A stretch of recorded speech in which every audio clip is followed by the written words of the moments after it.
N'hésitez pas à liker la vidéo si elle vous plaît et si vous êtes nouveau sur la chaîne, n'oubliez pas de vous abonner et d'activer la notification pour ne rater aucune de nos prochaines vidéos. On commence. Bonjour et bienvenue à tous. Depuis le début de la guerre en Ukraine, les spéculations et les rumeurs les plus folles vont bon train quant à l'état de santé du président russe. À en croire certains, Vladimir Poutine serait en effet arrivé au bout du rouleau et aurait déjà un pied dans la tombe. Quand d'autres répètent, à qui veut bien les entendre, que le nouveau tsar de Russie serait atteint d'un cancer incurable et qu'il ne lui reste que quelques mois à vivre tout au plus. Mais le moins qu'on puisse dire, c'est que ces affirmations alarmistes ne collent pas vraiment au portrait de surhomme du Kremlin que nous nous sommes habitués à voir ces dernières années. L'image du président russe est en effet celle d'un homme fort, amateur de chasse et d'activités en plein air, doublé d'un pratiquant aguerri d'arts martiaux et de musculation. Bien sûr, nul être humain n'est immortel, et il n'est pas totalement exclu que Poutine finisse par mourir, comme nous le ferons tous un jour d'ailleurs. Nous avons toutefois décidé de pousser la question un petit peu plus loin, et sans se prêter au jeu immonde de la propagande, de tenter de vous dévoiler le dessous des cartes d'un point de vue purement objectif. Alors installez-vous bien confortablement car aujourd'hui, nous allons tout vous révéler sur la prétendue agonie de Vladimir Poutine. Allez, on commence. Depuis le début des opérations militaires russes en Ukraine, le nom de Vladimir Poutine est sur toutes les bouches, et chacun y va de sa propre théorie plus ou moins pertinente sur ce qui pourrait motiver secrètement le maître du Kremlin. Personnage énigmatique à l'extrême, Vladimir Poutine a beau être l'homme le plus puissant et le plus riche de la planète, il n'en demeure pas moins que rares sont ceux qui ont le privilège de bien le connaître.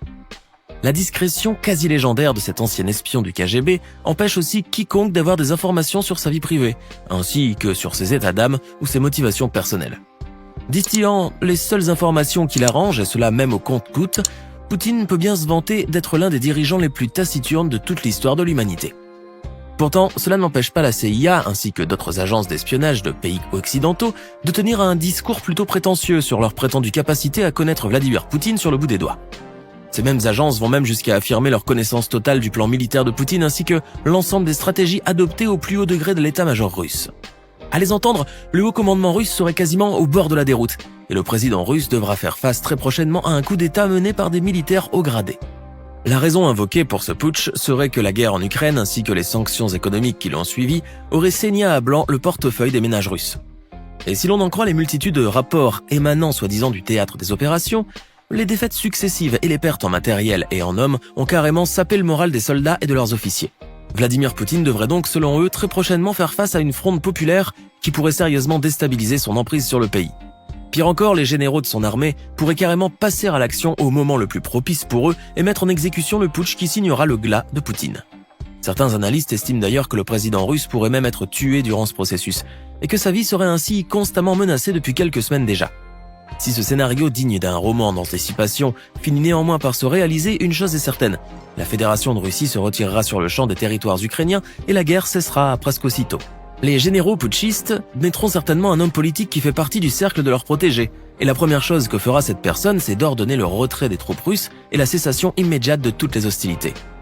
En effet, la dernière chose que voudront ces généraux, c'est d'avoir les mains tachées de sang et de devoir comparaître en tant que criminels de guerre devant une cour pénale internationale. C'est exactement le sort qui leur sera réservé si jamais ils se faisaient prendre d'une manière ou d'une autre. Mais en donnant l'ordre de stopper les opérations militaires et en destituant Poutine et ses plus proches collaborateurs dans la foulée, l'armée russe et son état-major passeront pour des héros qui ont renversé un tyran et mis un terme à la souffrance des populations civiles ukrainiennes. La presse et les médias du monde entier loueront ces actes héroïques et la communauté internationale finira alors par lever les sanctions économiques sur la Russie. Tout finira donc par rentrer dans l'ordre et ce despote de Poutine se transformera finalement en un simple mauvais souvenir dont on ne devrait plus jamais parler sauf pour se moquer de lui. Les manuels scolaires et l'histoire officielle finiront sans doute par le qualifier de pire criminel de guerre de tous les temps, juste en dessous d'Adolf Hitler, et le monde reprendra juste là où il s'était arrêté avant le début de l'invasion russe. Ce scénario habilement ficelé demeure pourtant pour le moins improbable, au risque malheureusement d'en décevoir certains. Et pour être encore plus cru, sachez que cette version des faits est digne d'un film de science-fiction de série Z, la pire qui soit. Car à moins de disposer des pouvoirs de l'ubiquité et de l'omniscience, la CIA ne pourra jamais vraiment prédire le futur et pouvoir se vanter d'avoir des informations classées secret défense et qui ne sont accessibles qu'au sein des plus hautes sphères du pouvoir russe. Les États-Unis et leurs alliés européens disposent certes d'un matériel technologique de pointe en matière de renseignement, et la myriade de satellites américains qui constellent le ciel est un merveilleux outil d'espionnage et de reconnaissance. Il ne faut pas oublier les avions quasi-futuristes dont dispose l'US Air Force et qui sont capables de survoler et d'espionner furtivement de larges zones de territoire. Et il y a probablement aussi une multitude d'espions et d'agents doubles à l'intérieur même du territoire russe et peut-être même au sein du Kremlin et de l'entourage éloigné du président russe. Tout cela est bien beau, et c'est peut-être également vrai, bien que l'on ne puisse pas vraiment trancher avec exactitude sur la question. Mais ce qui est certain, et ce que le monde occidental semble peut-être avoir oublié, c'est que la Fédération de Russie dispose également des mêmes atouts stratégiques. Car tout le monde sait que les Russes possèdent leur propre système de satellites et d'antennes radar avancées. Et l'efficience et l'efficacité de son département du renseignement n'est un secret pour personne. Le FSB russe, qui est le digne successeur du KGB, est également une véritable pépinière pour espions. Ce qui est aussi un secret de polichinelle si on peut le dire comme ça. Et la 5e colonne russe est aussi présente en Ukraine, comme elle l'est dans la plupart des pays occidentaux. Il y a même eu un programme durant la guerre froide qui formait des agents russes au mode de vie américain, et qui au bout de leur apprentissage les envoyait directement s'installer aux États-Unis sous une vraie fausse couverture. Ces cellules dormantes ont peut-être bien pu être démasquées depuis le temps, mais qui nous dit que la Russie ne dispose pas d'un nouveau programme similaire, et encore plus efficace compte tenu des progrès techniques et des nouvelles technologies de l'information et du renseignement. De plus, les observateurs sur place et à Moscou n'envisagent guère la probabilité d'un coup d'État fomenté par des militaires, et encore moins une fronde de la population civile. En vérité, en Russie, la quasi-intégralité du peuple soutient son président de manière indéfectible, et l'armée est on ne peut plus loyale face à son commandant suprême. Et comment pourrait-il en être autrement quand la télévision russe diffuse du matin au soir des mensonges sur la véritable raison de la guerre en Ukraine, et passe même des faux reportages qui montrent que des Ukrainiens auraient appelé de leur vœu à cette invasion assassine. La majorité du peuple russe croit donc malheureusement fermement que Vladimir Poutine a eu raison d'envahir un pays souverain. Et il n'est donc nullement question d'un putsch militaire ou d'une révolution civile qui destituerait Poutine et mettrait fin à la guerre. Comme si nous venons de le voir, la probabilité d'un décès du chef du Kremlin suite à un coup d'État est quasi impossible. Intéressons-nous maintenant au prochain péril qui menacerait Vladimir Poutine. Un cancer. Depuis plusieurs mois, des rumeurs circulent affirmant que c'est la santé de Vladimir Poutine qui serait complètement défaillante et que son état général s'est grandement détérioré. Les médias se relayent en effet pour nous informer sur la grave maladie qui rongerait le président russe, affirmant ainsi qu'il s'agirait d'un cancer des intestins pour se corriger le lendemain en criant qu'il s'agirait plutôt d'un cancer de la thyroïde.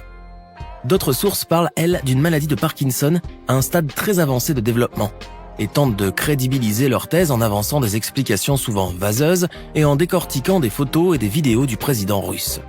Visage bouffi, cernes marquées ou posture du corps plutôt recroquevillée, des détails quasiment anodins se transforment dès lors qu'elle passe sous la loupe de ces pseudo-analystes en signe clair d'agonie. Le maître du Kremlin n'aura d'ailleurs pas échappé à d'autres maladies plutôt mentales cette fois, puisqu'on est allé jusqu'à le qualifier d'autiste sociopathe, voire carrément de trisomique congénitale et d'attardé mental. À en croire les médias, Vladimir Poutine serait finalement atteint de tous les maux, ce qui justifierait au final sa décision de faire la guerre à son pays voisin comme il n'aurait plus beaucoup de temps à vivre. Il souhaiterait laisser son empreinte dans le monde, tout comme les grands conquérants de l'histoire antique. En envahissant l'Ukraine et en ressuscitant la gloire et le prestige perdu de l'ancienne puissance soviétique, Vladimir Poutine désirerait ainsi laisser un héritage conséquent avant de devoir passer l'arme à gauche. Encore une fois, et au risque de peut-être vous décevoir, ce scénario devrait nous paraître à tous totalement absurde et incongru.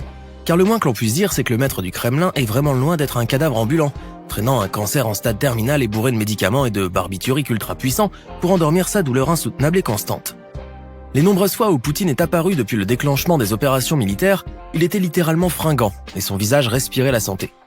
Tout dans sa personne montre qu'il est en pleine forme et que les rumeurs qui le visent sont toutes certainement fausses. Les rumeurs et faux espoirs d'une sortie de crise s'enchaînent donc, et les pays impliqués de près ou de loin sont de plus en plus désespérés. Malheureusement, en effet, beaucoup de pays se voient pieds et poings liés dans cette affaire, ne pouvant guère intervenir puisqu'ils dépendent énormément du gaz russe ou de son pétrole. Vladimir Poutine a bien pris soin d'ailleurs de signifier à tout un chacun les risques qu'il encourrait, si jamais il tentait de s'immiscer dans cette guerre horrible. Le robinet du gaz pourrait donc se voir coupé par les Russes, ce qui aurait des conséquences extrêmement fâcheuses en Europe et dans le reste du monde par effet boule de neige. Tout cela sans oublier cette épée de Damoclès qui pend sur nos têtes à tous, la menace d'une troisième guerre mondiale nucléaire, ce qui signerait à coup sûr le glas de notre civilisation moderne. Les dirigeants du monde entier sont donc pris entre le marteau et l'enclume, et ne peuvent donc pas directement intervenir dans ce conflit, autrement que par des sanctions économiques de plus en plus dures sur la Russie. Le problème, c'est que par effet ricochet, ces mêmes sanctions coûtent aussi au reste du monde et surtout aux pays européens. Nul ne sait vraiment jusqu'à quel point la Russie va tenir, mais tout le monde espère donc qu'elle finira par fléchir sous le poids de ces sanctions. Et si le souhait ultime de certaines personnes horrifiées par les affres de la guerre est que Vladimir Poutine soit enterré 6 pieds sous terre dans les plus brefs délais, car avec sa disparition, son système entier s'écroulera, pour le moment, ce ne sont que des rêves éveillés, Car comme on a vu, le président russe est encore plus puissant qu'il ne l'a jamais été par le passé. Et à moins d'un miracle, le monde restera plongé dans le chaos et la guerre, avec comme résultat, malheureusement, des millions de morts et de réfugiés. Maintenant, dites-nous dans les commentaires si vous pensez que la mort de Vladimir Poutine interviendra dans un futur proche. N'oubliez pas de vous abonner et de cliquer ici pour regarder une autre de nos vidéos.